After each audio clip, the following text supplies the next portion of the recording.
Hey everybody, it's me, Frankie Grande, and you're watching Pride the Podcast. Hello everyone, this is Darrell Anthony, and welcome back to Pride the Podcast. On today's episode, we have the incomparable Frankie Grande joining us here in studio. We talk about Titanique, his past history on Broadway, and his meeting with Celine Dion. All that and more. Do you want the tea? Oh, I know you want the tea.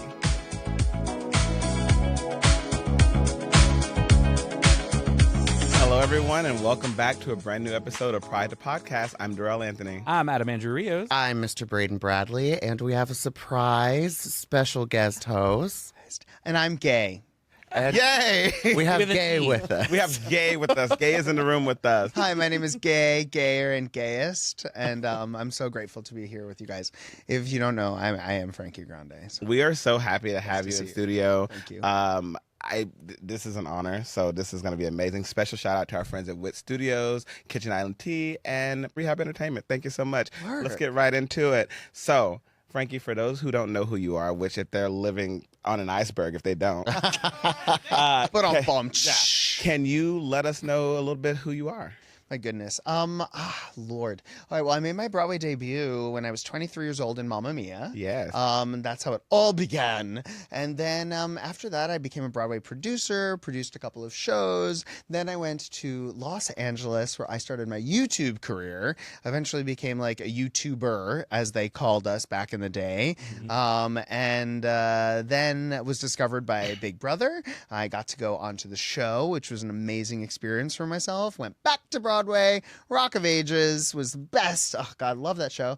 And then somewhere in there, I got sober, which was the biggest, I think, gift in my entire life and allowed me to then go on to pursue like some of my biggest dreams, which is like currently like right now where I'm originating a role on Broadway in Titanique, which is such a cool experience that I kind of never saw. Not that I never saw coming, but like I kind of had not. I'd given up on it becoming a reality. Why? Why? Because once you do reality TV, Broadway kind of relegates you to like a stunt cast situation. And it's like, I started on Broadway. Like, why don't you remember that? Like, you guys cast me in Mamma Mia. But then like when I did Rock of Ages, I remember the first day, people being like, he's going to suck. Like, he's going to be terrible. Like, the only reason they did this is to stunt cast him. And I'm like, bitch, I've been on fucking Broadway for 3 It's like, years. check the credentials. Yeah, like, no one have IMDb? No one Is have there anybody IMDb? you want to call out right now? Yeah, like, anybody in particular? Yeah, well, I don't remember. This is the Call Out Podcast, so please feel free. But literally, it was just like somebody was like, oh, you don't suck. And I was literally like, yeah, I don't. Thanks. Yeah, and it was like, I remember that being like, oh shit, like I went from a Broadway star to now being stunt cast. And so I don't think I was taken seriously by the Broadway community. And so like being back on Broadway, originating a role, having people come see the show and being like, oh shit, you're talented. We didn't know that and or we forgot, is very nice. Well, I have to say, the show is amazing. For our Hysterical. audience, what show are we talking about? I don't even think we've said You don't have to say the show, because we already know it's We manifested Titanique. it. Yes, It's Titanique. phenomenal. So I don't know if you know this, you probably don't, but we actually have a connection with Marla Mindell. So she used to date one of our good friends in college, and this was, gosh, maybe 15 years. We have done some things. We've with done some things. Marla, Marla very Mindell. well. She is fabulous. I love her. Shout out What Marla, happened? we love Did you. she give you the call and say, hey, do you want to originate this role? How did that all happen? Very much not that way.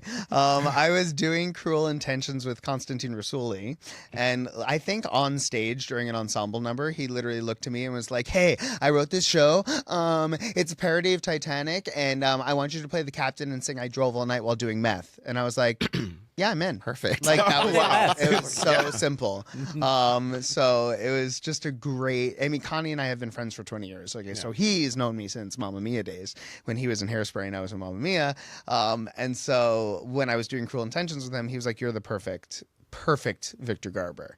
And so, yeah, that was just right, right place, right time. It was also the first show I did sober was Cruel Intentions. Wow. So I was 6 months sober, and it was in a bar, and everyone was terrified. They were like, oh no, what are you going to do? And I was like, I'm going to have my friends there. Like, I have Constantine in the show. I have Emma Hunton in the show. I have Dominic there, my best friend who's sitting in the room with me right now. And it's like, I'm not going to relapse, guys. I'm committing to the bit as the sober gentleman in the world. And so, because I was sober in that show 6 months in, like, I booked Titanique in effect 8 years ago. Nice. Yeah. Wow. That's awesome. Yeah, like I said, it was so good, but I have another question because when I was there, gosh, this maybe was 2 weeks. Can you tell me what happened when everyone on the stage had to like stop? Oh, you were there for the shutdown. Yes. What happened? Soundboard reset. Okay. So the soundboard just went. Did you just bust it with your vocals? Yes, exactly. That was right. Got it. They're so powerful. Yes, come And I on. was telling them they couldn't handle it. No, because we were in previews, so like they're still working out a lot of the kinks in previews, which I've never opened a Broadway show before, so I did not know about any of this. I've always been a replacement. So and where you get like 9 days of rehearsal and then you're just like in. Yeah. And they're just like, okay, go fly, and you're like, ah. But this was like I got to like see all the mess ups that happen in previews, and it was really cool to watch. And one of them was this one day we walked on stage and the soundboard just went. It was a loud pop. It was weird. Like I heard it. Yeah. And then we just kept going, and then all of a sudden there's like these green flashing lights that go on that you can't see but we can see because they're in front of the mez, and we're supposed to exit stage immediately when we see that, and the only one that was looking at it was Melissa Barrera, and she literally was like, guys, get off stage, and we were like, what do you mean? We're in the scene. Yeah, there's like a warning. There's like a warning signal that we didn't. No one paid attention to except for Melissa. Of course, she knew. It kind of worked because in the audience, when we heard the pop, we were like, I guess the iceberg hit earlier. Wow, And like, what's going to happen Yeah, now? I was ready to like go into a full like song and dance routine. I was ready to start entertaining the audience with like the fuck off stage, and I was like, oh, okay, fine. I was going to do something fun. So why Live theater. So why do you think? Right, seriously, why do you think Celine Dion is the perfect like spoof or Caricature character of her. Like what makes why is her music like the best for an over the top Broadway production? Yeah, well, I mean, obviously there's the tie-in between My Heart Will Go On and Titanic, which is, the no-brainer kind of thing. Right. But in terms of like why she's perfect to tell this story, it's like because we're treating the Titanic and the movie Titanic with such love, admiration, respect. It comes from a place of like, this is the greatest film ever made. This is the greatest love story ever told. And Celine Dion's music is the greatest as well. Like, she is the greatest of all time.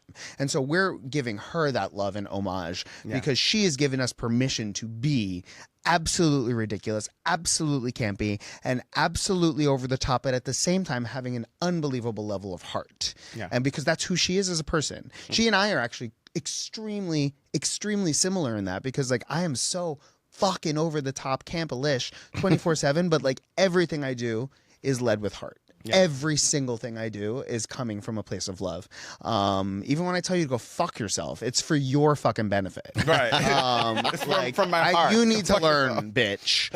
So I'm doing it with love. And so it's just the perfect synergy. And the fact that the words work so well with the story of Titanic is actually crazy. And I think that when you go to see a jukebox musical, a successful one, I should say, you kind of take it for granted, you know, that these songs happen to fit this plot. Like for I was Mamma Mia and I was in Rock of Ages, two other jukebox musicals where you leave and you're like, oh my God, the plot and the music, they made sense. Right. But the thing that you don't think about, unless you're like a theater student, is Mamma Mia's plot was engineered around the songs. Rock of Ages' plot was engineered around the songs. Celine Dion songs just fit the plot that already existed to Titanic. Yeah. Which is crazy. So crazy. That's they crazy. thought of this already. Yeah. Wait, have you met Queen Celine? Yes, I have. Okay, tell us everything. Oh, she's the best in the whole wide world. How'd it go? Oh, Y'all it was make out? amazing. So it was backstage at her show in Vegas, and I was there with my friend, and we were just in line, and it's just like picture, get out of there, picture, get out of there, picture, get out of there. And so like I was just like, hello, Celine, it's so nice to meet you. She's like, oh, thank you so much, nice to meet you, picture. And then they were like ushering me away, and I was like, okay, but what? I had 8,000 things that I wanted to tell her, Right. but I wasn't given the time, and like I was like ushered away, and I was like, oh fuck, like I blew it. I blew the whole thing, and I'm walking back to my seat and like kind of like sad and dejected, and all of you here goes, wait, oh my god, Frankie, I didn't realize you are Ariana's brother. Oh my god, when she was on Jimmy Fallon, oh my god, you have to tell her when she did me on Jimmy Fallon, oh my god, I peed myself. She had the big the fragrance, and she was like, oh, over here, and oh my god, over there. She goes, oh my god, she's so funny. Please tell her I love her, and I love you, and I go, let's take more pictures, and like, oh my god, what else can we do? You want to sit with me in the show? Like she was like, someone obviously had gone up and been like, by the way, that's Ariana's brother, and everything clicked in that moment, and it was a really amazing and magical experience. And then I got to be like, by the way, I mean, like, you are my number one. Like, she's my number one. 100%. She's been my number one for years. I was 13 years old when I first saw her perform at a field in Fort Lauderdale. And I was like, yeah, that's the queen of my life. I made my mother take me to Canada to get one of her albums because it wasn't available in the United States, because back then she released a French album and an English album, and the French album was only available in Francophone countries or places that spoke French. And so I was like, Mom, we were in New York, and I was like, you have to drive me 3 hours north to cross the border so I can buy Celine Dion's CD. And she was like, perfect, we'll go to Montreal, it'll be fun. And we did, and it was great. So yeah, I'm crazy. I'm a crazy Celine stan. And right after that, I met her again with my sister at the Billboard Music Awards when she honored Paris after one of the tragedy that happened over there. And so like that wasn't a fun occasion, but again, what a queen. What an angel. What a beautiful presence, watching her walk through the halls and just, oh God, she's unbelievable. She's what did regal. She smell like? She smelled like Ariana's fragrance. Oh, yes, she did. Yes, she was absolutely wearing Pink Cloud, and it smelled great. I bought Ashley that for that's a good one. Yeah. Shout out to that. So one quick thing, we talked about your role a little bit. You're playing Victor Garber, so let's talk about that. What makes your role so over the top? Like tell us a little bit about that. And also, has Victor seen it? Yeah, Victor came to see me at the Asylum, which was amazing. And he was so complimentary and so lovely to meet after the show. And he was like, I was like, how did I do with your Irish accent? Because I was doing the Irish accent at the time. He was like, much better than I did. I thought I sounded like the Lucky Charms guy, which was great. I dropped the Irish accent for Broadway. We went with more mid-Atlantic.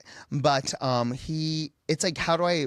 Well, I'm off the question now. What? Why am I so gay? I was enthralled. Yeah. So how can I be that gay on stage? So like, what makes his performance so over the top? Like, you do it in such a great way. I feel like you mentioned he's on meth. Yeah. Yes, right. Yeah. Well, I think that would probably that's be what I was the thing that makes it over the top. I was yeah. Is that why he hit the Titanic? Didn't want to hit he just Victor. thought it, yes. I mean, the same sentence. We have decided that he hit the iceberg because he is on Molly and trying to get to Fire Island quickly so that he can see the love of his life who is waiting for him in Fire Island. Right. So that is why my performance begins to go off the rails as the ship goes off the rails simultaneously.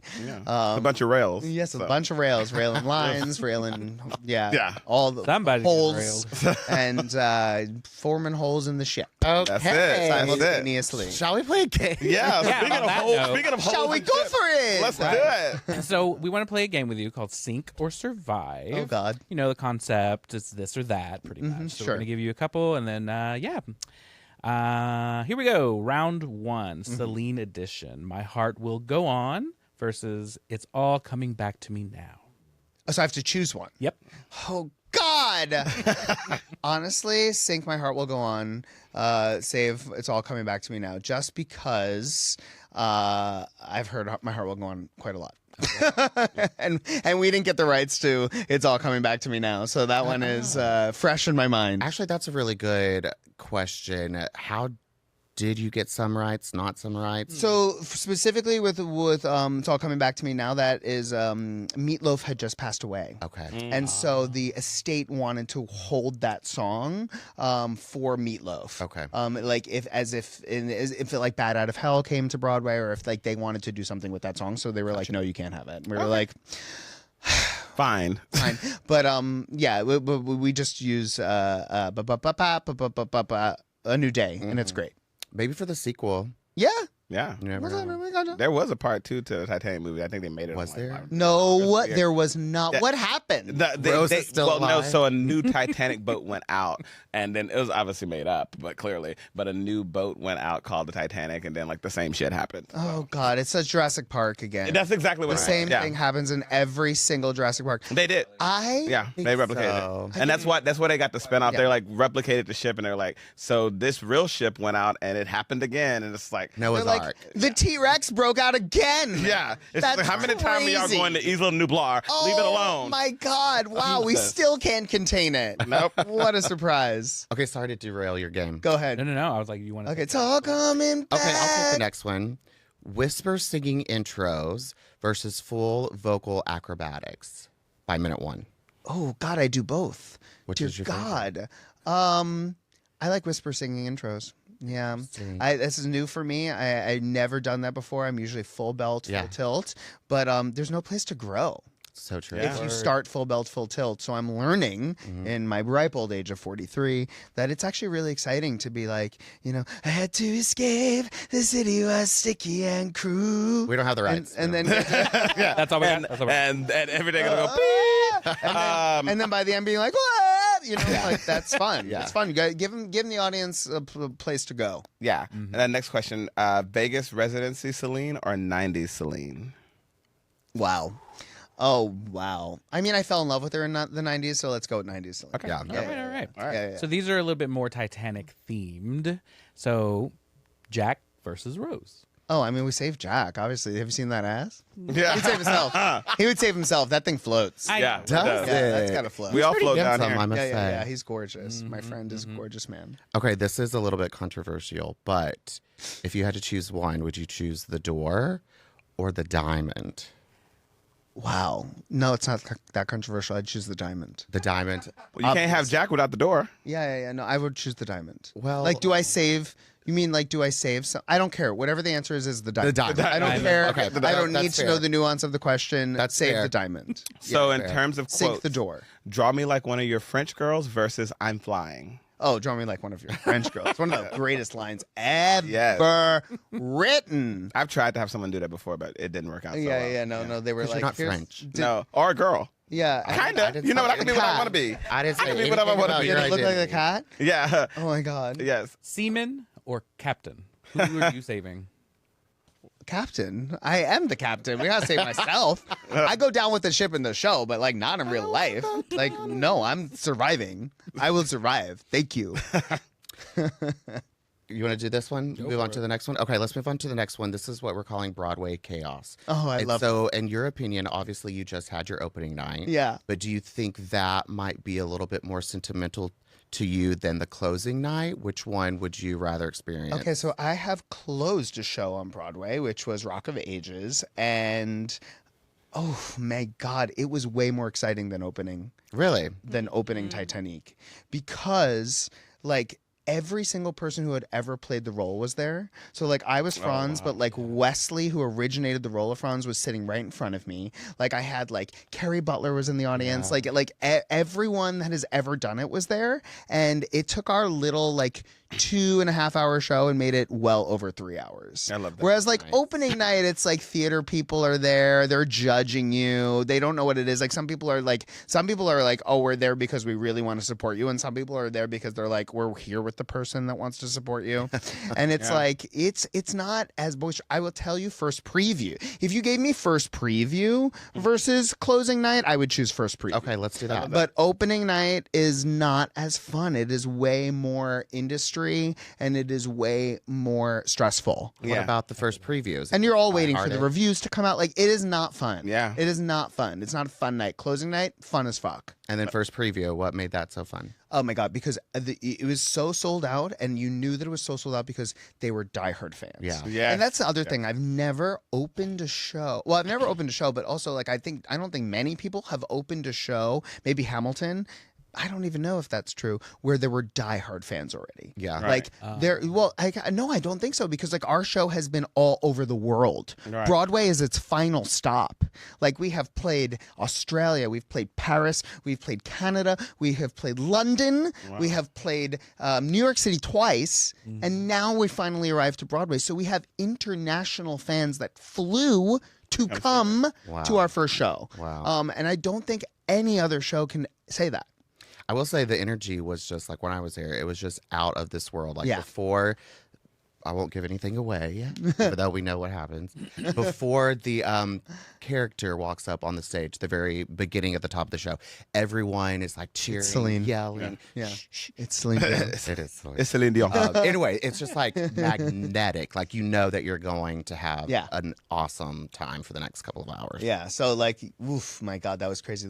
That invited dress and that first preview were just like the most electric thing I've ever felt in my life. I feel you know, we all come from like a theater background, like opening shows but having people there, like in the previews, in those moments, that people that love you and they're there for it, like it's nothing like it.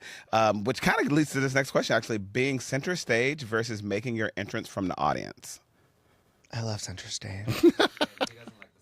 I don't want to split it with nobody. You ain't trying to do like Audra McDonald when the show we just Gypsy. She came, They have me on like 12 and 14 a lot in this show, and I'm like, are you sure? Like, did you? That's like many numbers away from zero. Did you guys make a mistake? Is that? Can I see that plot real quick? Let me just change a couple. Move some stuff around. Yeah, but so I gravitate towards zero. Here's some queer culture ones for you. Oh. Heated rivalry or queer as folk. I mean, fuck you. Okay, so Queer as Folk started my journey and made me discover who I am today, but I do believe that Heated Rivalry has done more for the community, so I'm going to say Heated Rivalry. Okay. Oh, that's a good answer. I love that. Yeah. Okay, some drama. Real Housewives of Beverly Hills or Atlanta? I've only seen Beverly Hills, so I'm going with Beverly Hills. Why not Atlanta? I haven't seen it.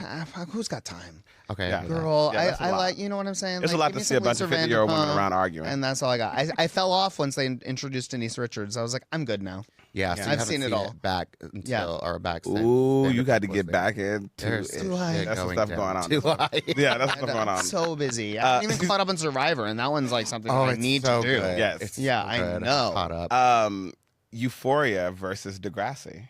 Euphoria, hands down, no question. Interesting. No, I mean, I'm into this Euphoria new is season. so good, and it's like the way that they do. For me specifically, the way that they deal with drug and alcohol addiction in a way that is not like held back in any way, shape, or form. Zendaya's character, like I have said this to her, like I'm like, thank you, because you make me feel seen as a person who identifies as an alcoholic and an addict, and it's like, fuck, the world needs to see that, needs to see the way our families suffered at the hands of our fucking drinking and That using. scene with her mom and sister was so real. It had so many layers because it was like, not only do I have to pay Lori now $43 million and something she owes her, but she's like, I also wanted that. Yes, like it's, but you also sympathize with Zendaya. Yeah, you do. Like, you don't. You're not like she's a monster. Yeah, and I don't feel that way. Her character is so well done. Alcoholics and addicts suffer from a genetic condition. Like, we are not monsters. We simply do not have the tools to get out of the spiral of hurt and shame and fear and guilt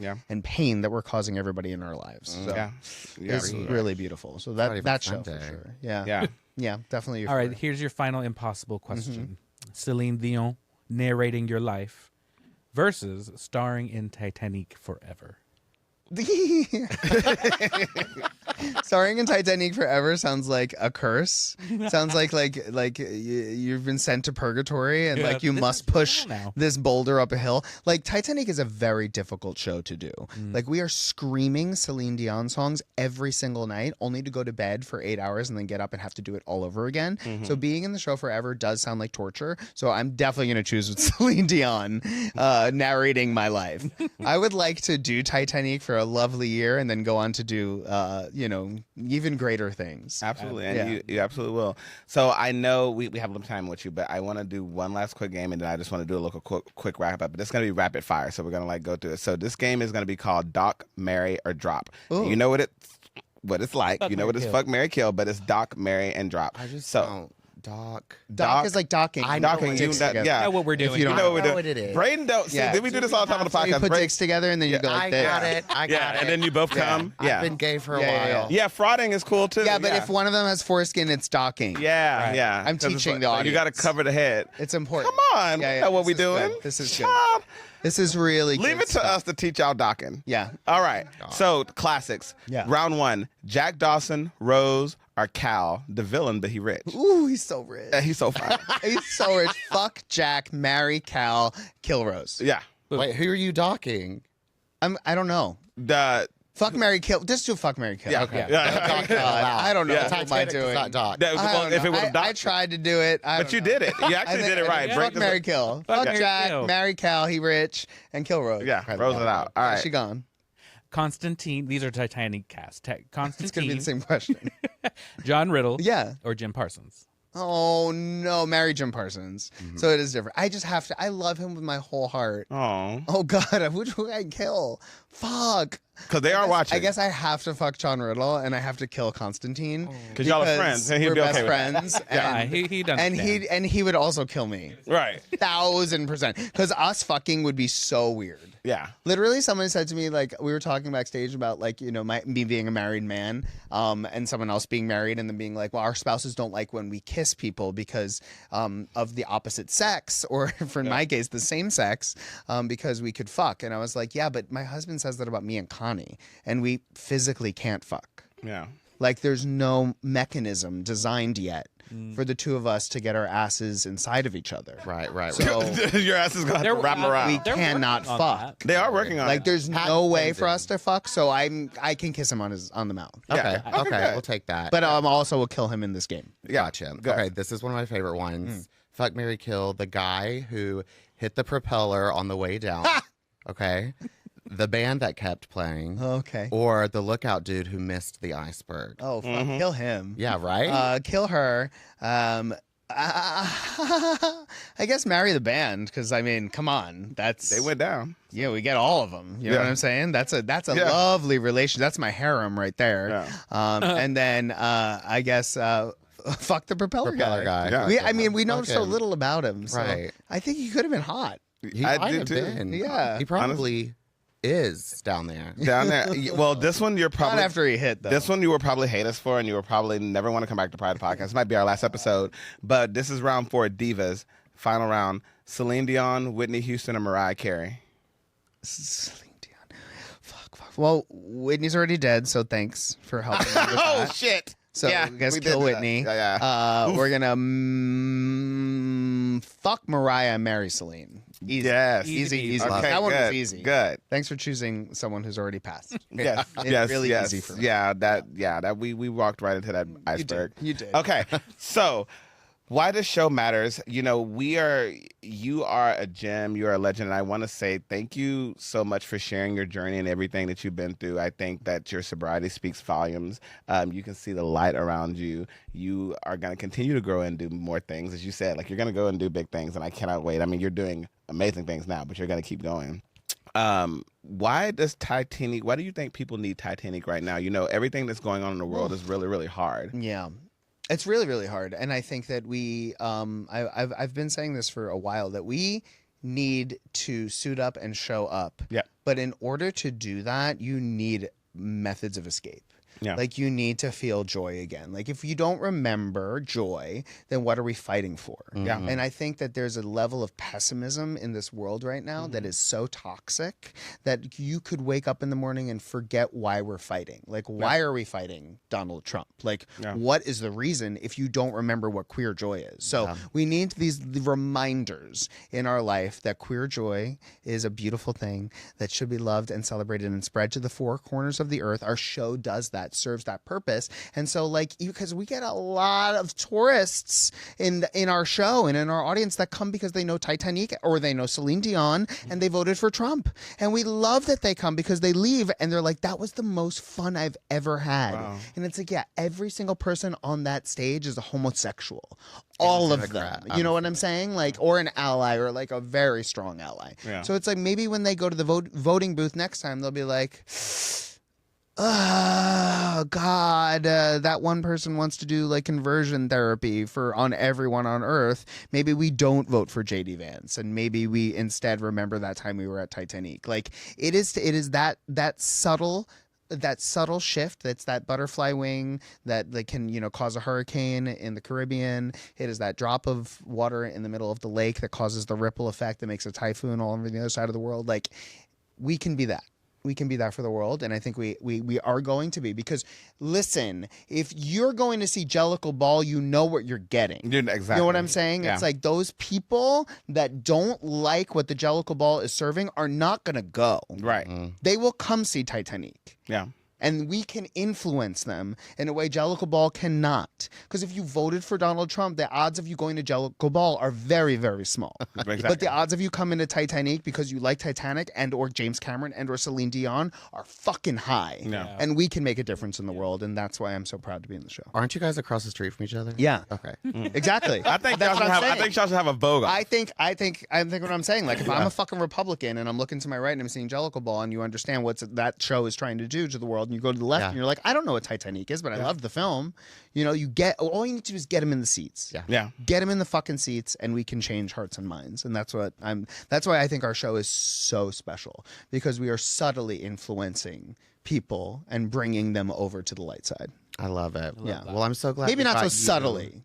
Not so subtly. Maybe not subtly, but we are doing it. Well, I'm so glad that we got you in our seat. Thank you. Yeah. Today. It's been a joy having you here, and like Darrell was saying, just spreading the light, and we just adore you. Thank you so much. And Thank you. You can come back any time. It's never enough time. And next time you come, we're gonna get into some more hot topics and stuff. Because apparently, and we're gonna get you on the couch because he don't know what anything going on with sister Tia Mara Taj. Like we gotta do it up. So Guys, I'm very busy. you are very busy, Victor. You know what I'm saying? It takes a lot. I'm so tired.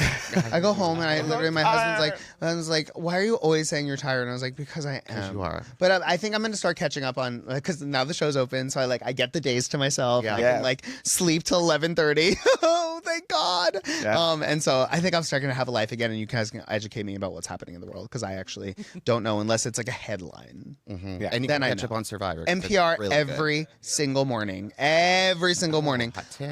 But yeah, I haven't caught up on Survivor. That's truly the most important thing that's happening It's in culture. so good. Yeah, Braden is a big survivor. Like, Yeah. Oh, I love it. I'm gonna go. I also on hope you today. go on Traders too. I have to go on Traders. Yeah, you have Wait, to. you should Yeah. be on Yeah, no, Traders. I have to needs go on to Twitter. happen. Get him on Traders right now, Alan. I know. Well, yeah, it's scheduling, but I think now that they're doing a civilian and a celebrity, it'll be easier for me to do it, which I'm be very excited. Cool. Yeah. Can't wait. Because I'm a civilian. Right. And no one's ever heard of me before, and I'll walk onto that show and I'll lie about who I am, just like I did on Big Brother, and it'll completely work. I'm You're playing Frank Marchione, the chorus boy in Mamma Mia on Broadway. No, you did that so great in Big Brother. Like, saw this twisted message. It's like, yeah, and they were like, what? And it was Yeah. It was confetti, bitch. That was Yeah. so much fun. Yeah, I one day have to ask you about something about Big Brother, but we'll talk about it. I guess on the next podcast. Yeah. Perfect. In the meantime, stream my song, I Drove All Night. It'll be out on 5/15. I always say the wrong month that begins with M, so let's just say 5/15. Which one is that? May. May 15th. It's gonna be May. Here we go. Yes. Enjoy. So thank you guys so much, and make sure you guys go out and check out Titanique on Broadway. It is amazing. You will have a laugh riot time, and you will be able to see Frankie starring as Victor Garber. Thank you guys so much for joining us here at Pride the Podcast, and we'll see you next time. Bye. Bye.